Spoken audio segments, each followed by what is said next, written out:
And Steve, when you were in New Hampshire yesterday, as you told us earlier, a lot of these campaigns really, really hard to get into these campaign parties, but you made it into 3 of them.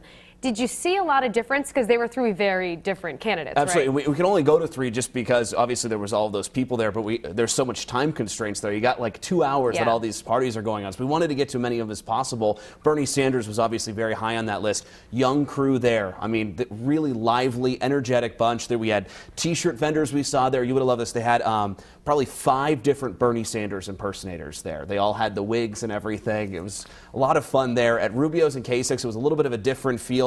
There was no metal detectors or anything like that. At Bernie Sanders, they actually had Secret Service there, so it wasn't that high of security at those 2 places. Still a lively crowd at those places. Marco Rubio, obviously, the expectations were a little bit different. Rubio's camp, they weren't anticipating a big night. They wanted to push things forward towards South Carolina. At Kasich, though, the celebration was very focused on that day. They savored the moment of that second-place finish. It was a big night for him. He had pushed in New Hampshire for a long time, and so they just wanted to celebrate there in Concord. But I imagine a very different crowd at those 2 campaigns. Yeah, versus a little bit of an Bernie older Sanders. crowd, I would say. Not much older, but definitely it was a very young, hip crowd, I would say, at Bernie Sanders. All right, event. Steve, thanks. Absolutely, and make sure you count on Eyewitness News as your local source for campaign 2016 coverage. And we'll continue to bring you the latest developments from the campaign trail on air and online at WPRI.com.